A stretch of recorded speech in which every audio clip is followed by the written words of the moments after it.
G'day and welcome back to Duckzorly Gaming and our reboot of our Let's Play series on Beaver Creek, a map by Stevie. So, a quick recap, we're back on Beaver Creek with the newer version of the map, so version 1D. There is one other update that we haven't applied to the map yet. We'll probably do that after this episode. In the meantime, we are playing the South Australian GEO, which provides us with a very different set of parameters to play our seasons oriented farming simulator game in, and we're going to continue on with planting some of our crops. So if we bring up our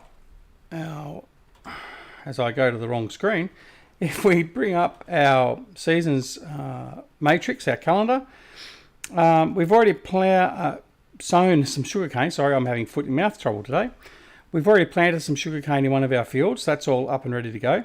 So we now are able to plant sunflowers, corn, potato, sugar beet, radish, poplar and grass. So what we're going to do, going to get a couple of fields going with some sunflowers and some corn. So that's the first thing we're going to get going, and also some sugar beet actually. So we'll probably do the sugar beet fields first because we're going to do one of the smaller fields with that. And then we'll get on with the others. So let's have a look. We'll bring up our HUD. Okay, and we'll bring up our forecast. Let's see what weather we've got coming. So we've got some wonderful weather for spring. So we won't have any dramas whatsoever with any weather. Again, not that it sort of worries us too much with the seasons mod, because it only really affects us when we're trying to harvest or mow grass and all that sort of stuff. So, anyway, off we go. So what we'll do is we'll get started. We'll go off and find our sowing implements, which are just around through here. So we're going to use the horse to plant our sugarcane, which is just in here. There he is there. So we'll just swing out, ready to pick him up.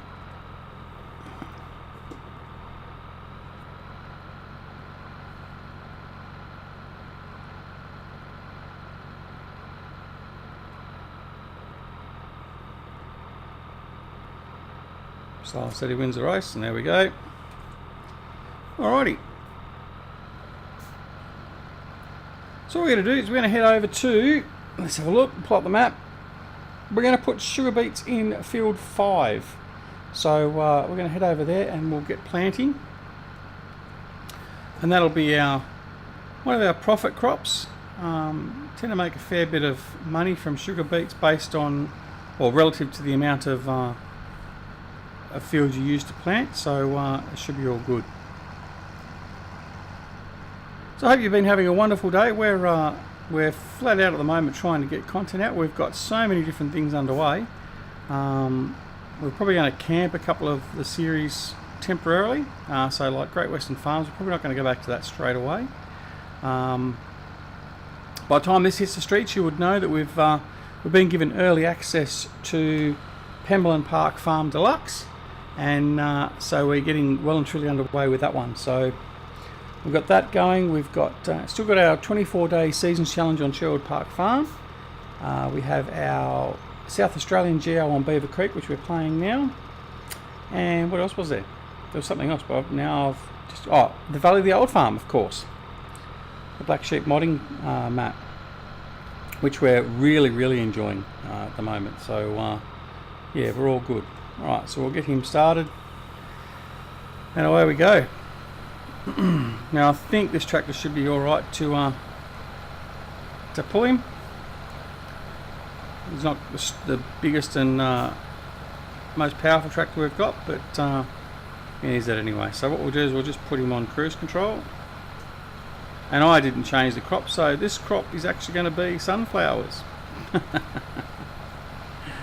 Oh dear. Alright, trying to think ahead and keep forgetting that we have to change the seed. So do sunflower, we're going to do a sunflower crop anyway, so it's not that much of a problem. So it just means that we'll do field 6 will be our sugar beet crop, so that's not a problem. Not a problem at all.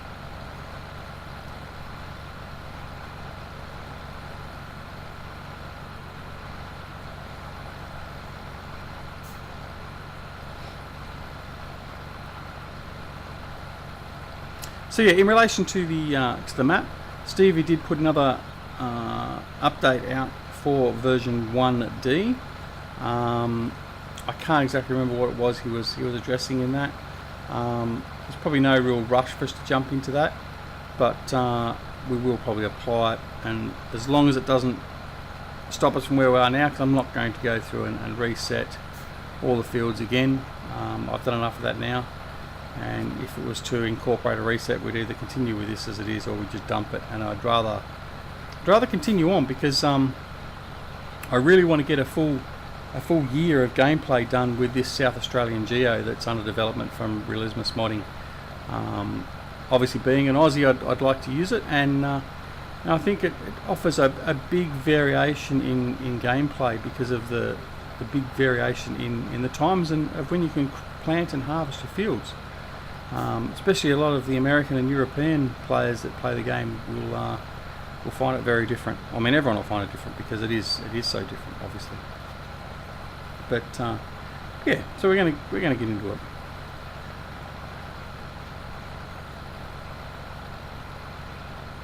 So we've had no further news recently on the upcoming DLC, which incorporates the roper equipment, the Tiger 6 beet harvester, sugar beet harvester, the mouse that basically collects up our harvest from the field and puts it into a truck or tipper, the mouse Nawaru, which is the biogas unit. Although, like we said previously, Giants have got that listed as part of beet harvesting, so that'll be interesting to see what they're going to do with that. It's got the keeler, the potato harvester, which is towed behind a tractor, and what else was there? There was something else. Well, just the header for the harvesters, the beet harvesters. But yeah, so like I said before, we're probably not going to look at getting that until at least it goes on sale as a sale on Steam. I'm more than happy at the moment to be using the Panther 2 and the Tiger 6 beet harvester, which we've actually got on this map. And the models themselves are fantastic. They do exactly what you want, and they look good, so we're going to continue using those. I've been using those since they first came out, and I did the review on those, and I'll put the link up above now to the review, so you can go and have a look at that. Additionally to that, I'll also put a link up very soon that'll come up for the Roper mini documentary we did. Did a mini documentary that basically discussed the history of Roper, how they partnered with Homer for a while, and that's why the Roper and the Homer harvesters look very, very similar. Well, pretty much almost exactly the same, to be honest. And then the split away from Homer to create Roper themselves. And we also discussed a bit about the DLC and the pros and cons of the upcoming DLC. So that'll also be linked as well. Something to watch. Now, I did a bit of a poll with that DLC. The mini documentary as well, to see whether anyone would be interested in that sort of style of video. So basically, what I did is I went through the history of the company, went through the products they produced and all that sort of stuff, and I asked whether anyone else would be interested in that sort of content to be done. And I didn't get a lot of comments. I mean, like I said, my channel is still growing, and we're still sort of learning and growing and manipulating and sort of fine-tuning things, but I did get a fairly positive response, and in particular I was encouraged by both Eustace and Grizzly Bear Sims, two very good friends of mine, who said they enjoyed the content, they'd like to see more. So that's exactly what we're going to do. We are going to do a couple more of those. We're going to cover off brands like New Holland, John Deere, and we'll even get to some of the more obscure ones, like some of the Australian companies like Western, who do combine headers, and basically a lot of the brands that are in the game. We'll do a bit of coverage of them. We'll do a little like a mini documentary, and yeah, see what we can learn about it. I mean, one of the things I've found in playing this game is I've had a big interest in real life farming now. I mean, look, not that I'm a farmer by any means. I mean, I have a lot of relatives that run farms back home in my my home state here in Australia, but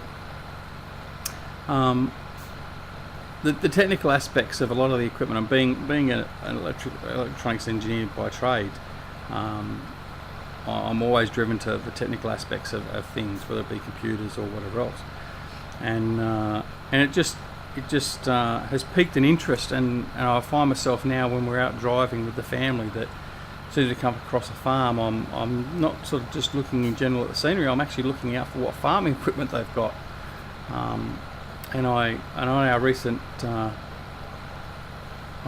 trip home at Christmas, I drove the wife particularly probably crazy, because as we're driving down the road, we sort of see it, because it was harvesting time, particularly for the straw and hay, and be like, oh, look over there, there's a nice big class combine, and my young son would say, oh look Dad, that's the one you've got, or you've got that tractor and stuff like that. So it became quite a fun trip in that regard. But I think I certainly drove the missus crazy, especially when we stopped outside some of the farming equipment dealers, and because the dealer was on the side of the car of where my wife was, I gave her the phone and said, all right, dear, can you take some photos of that one there and that tractor there, or that implement and that, and yeah. So I think in the end she got a little bit sick of it.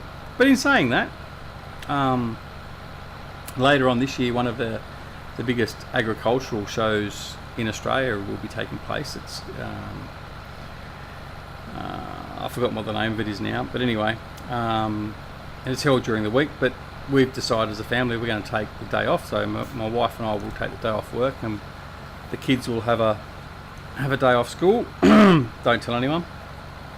And we're going to go down there for the day. It's a 2.5-3 hour drive away from us here, and just spend the day walking around, looking at all this farming equipment and all that sort of stuff. So and I'll basically make a video of it as well. Obviously, I'll capture photos and video where I can of equipment and all that sort of stuff, and do a bit of a video on it. But yes, I'm really looking forward to that. Actually, it's quite bizarre. It's something that's a little bit of a hobby out of a game, and it's becoming a real life interest. So it's surprising where things will take you in life. But anyway, it is what it is. So we're halfway done with this field now, and we'll continue on with our sugar beets and that, as I said. Getting back onto the subject, obviously. The other thing is, we're also going to do for those of you that are on my Discord channel, you would have seen I popped up a couple of screenshots and a couple of photos recently of my Elgato Stream Deck, and I've now finished customizing that. I've got my farming simulator profile working, and I've created my own graphics for each of the keys on that, and it's all up and running nicely. So now I'm using that to actually go through and change things. So like, for instance, my HUD on and off, I can do that. I can also increase the time of day, as in the accelerated time. I can do all that sort of stuff. I can do turning on the lights without having to try and reach for my keyboard, which is over the other side of my steering wheel. And it's just, look, it's a fantastic bit of kit, and I want to promote it. And look, don't get me wrong, I'm not an affiliate. I'm not getting paid by Elgato to promote their products or anything else like that. But I'm going to promote their product anyway, because I do like it. But also the fact I was looking at buying the Cytec, or what's now Logitech, FS17 control panel. So not the steering wheel, but the control panel part, where it's got the little joystick and all the controllers, the control buttons on it. But there's no need to spend, I think it comes into about $250-300 Australian for that. For almost half of that price, I can buy a Stream Deck, and I can program up a multitude, like we're talking hundreds of different key combinations on this Elgato Stream Deck. And I'll actually I might just post a picture on a little bit of overlay as I'm on this video in post-production. But the other thing is, like, so for instance, all my programs are on it, so instead of actually going to the keyboard or the Windows desktop and having to launch like things like my Adobe Illustrator to do all the graphics for the game, or to launch Adobe Premiere, I use the Elgato Stream Deck, so I've just got to shift my hand a little bit and it's there. The other thing is, for OBS, I can very quickly go into the OBS profile, and then I can bring up, so for instance, the Three Dudes Gaming Network logo, and then go back to the live video that I'm recording. And then I switch back to the Farming Simulator profile. I'm back to looking after the extra functions in Farming Simulator. Other things with it, like when I launch OBS Studio, which I've now moved to. The last 4 or 5 videos, we've moved from our XSplit broadcaster, which is what we were using before, to OBS Studio. And when I launch OBS Studio from the Elgato Stream Deck, from my programs profile, it automatically detects the fact that the program is opened, and it switches the Elgato Stream Deck to the profile for OBS. So then all of a sudden, all my OBS controls come up on the Stream Deck, so I can control the recording and the scene switching like I just did and all that sort of stuff. So it's a wonderful little panel. It's not very big. It's what, 8 centimeters by 5 centimeters, so about 3 inches by 2 inches. It sits perfectly just to the side of the steering wheel, and it's fantastic. And I'm actually about to order a second one.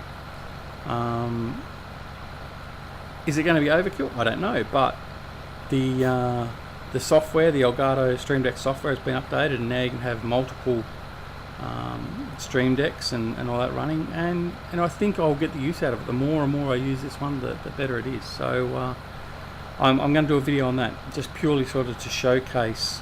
I mean, there's lots of videos on it about how to use it, but I think to particularly showcase how I use it in Farming Simulator 17, and hopefully it will help you guys out and encourage you to go do it. I mean, and again, it's a great product to be used for a multitude of things, at a price that's far less than, say, for instance, buying, like I said, the Cytec one, or going out and buying a bigger keyboard or whatever else. So yes, that's a couple of things that are going to be coming up on the channel. What else is going on at the moment?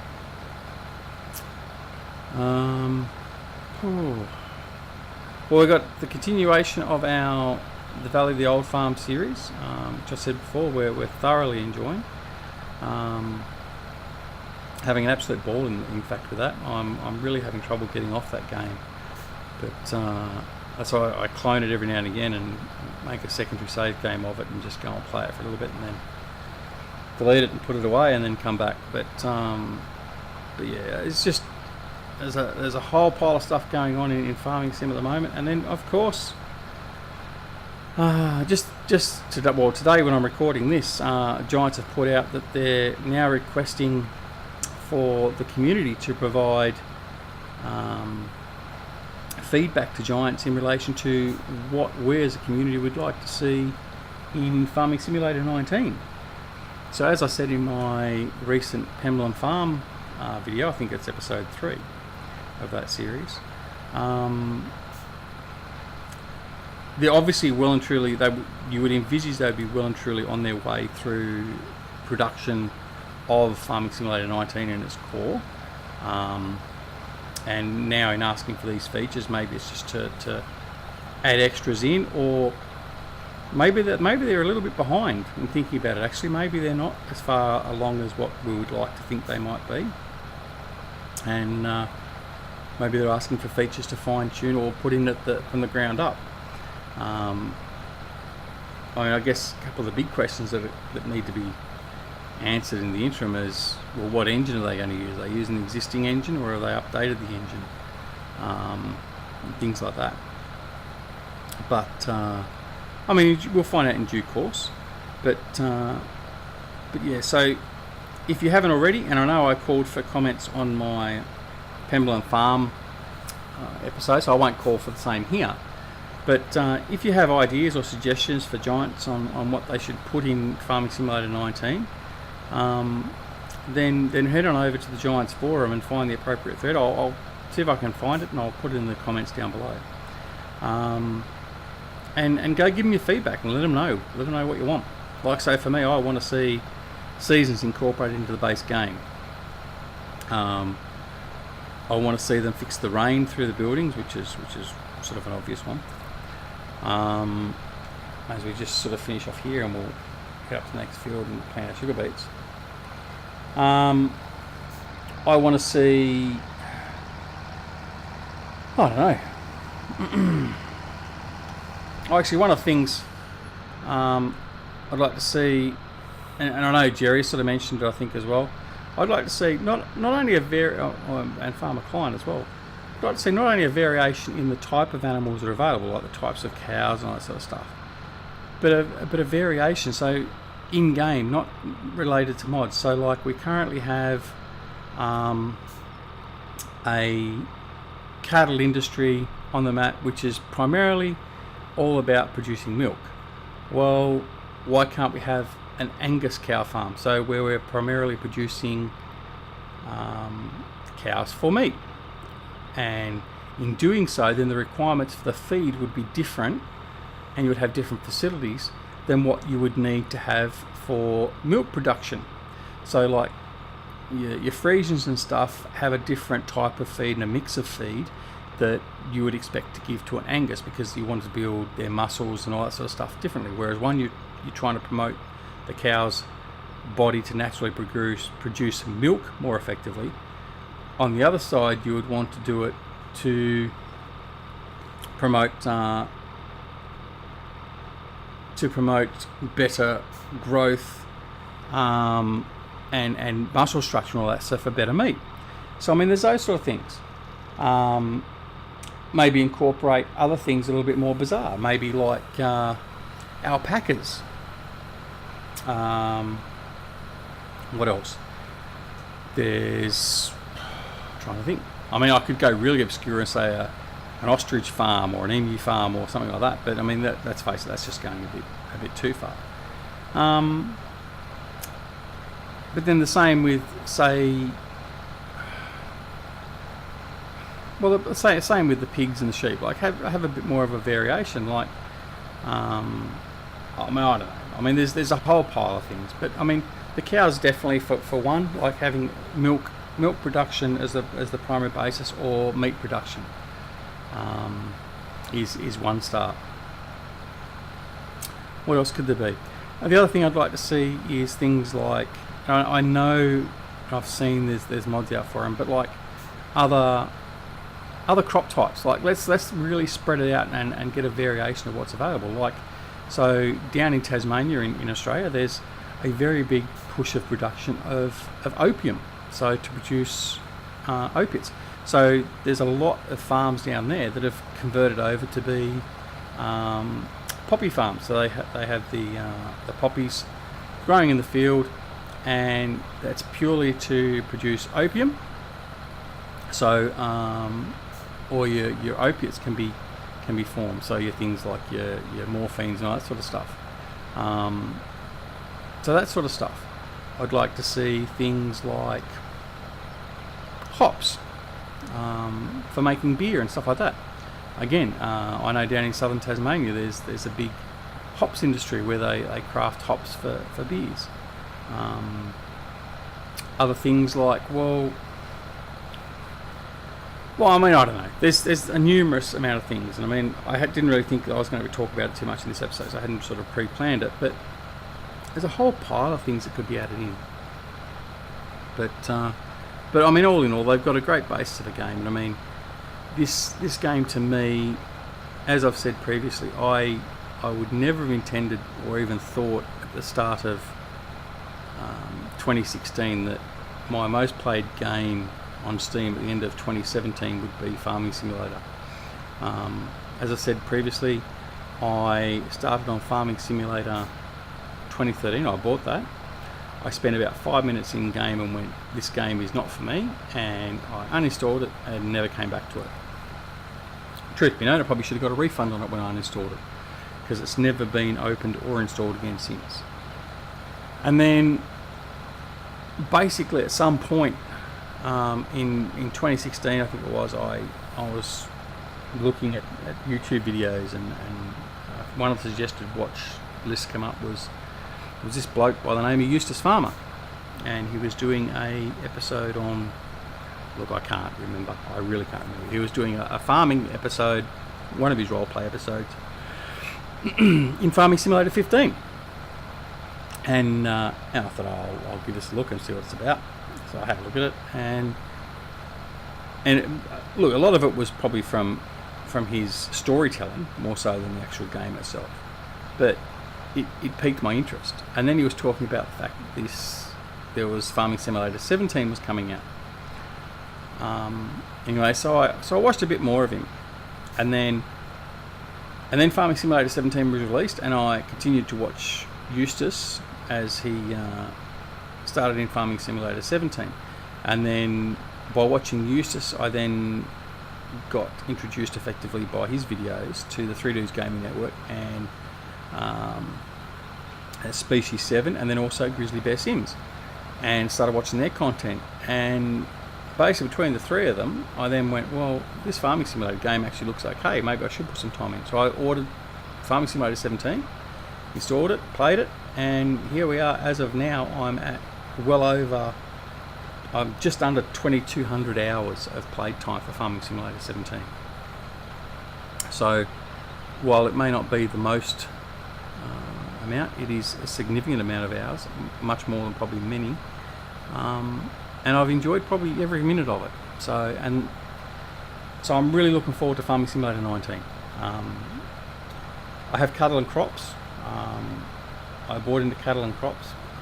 I've been a little bit disappointed. I have watched Grizzly Bear Sims has been doing a bit of a playthrough on that as of late, and yeah, it looks okay, but I'm still not sold on it effectively, even though I bought into it as an early adopter. But Farming Simulator 19, I don't think I'll even be having to think about that. I think that'll just be an automatic ordering of that game when it does come out. But let's hope the Giants don't drop the ball and they actually make it bigger and better than what Farming Simulator 17 is. In any case, I have been dribbling for far too long now, so what we'll do is we'll finish planting this field, which again I've done the wrong crop that I've realised. I've done corn in this one, but anyway, that is what it is. We will leave the episode here. We will come back and we'll continue planting some fields, and hopefully we'll actually get around to planting one of these fields with sugar beet, which was our original plan all along. What we'll do is we'll come back here as soon as we can at some point. So in the meantime, have a wonderful morning, afternoon, evening or night, no matter where you are in the world. And don't forget, if you like the episode, please press the like button, and if you're not a subscriber, please press the subscribe button. And anyway, we will see you back here at Duckzorly Gaming very soon. This is Duckzorly signing off from Beaver Creek Farm, and we shall see you again very, very soon. Thanks very much for watching. Bye.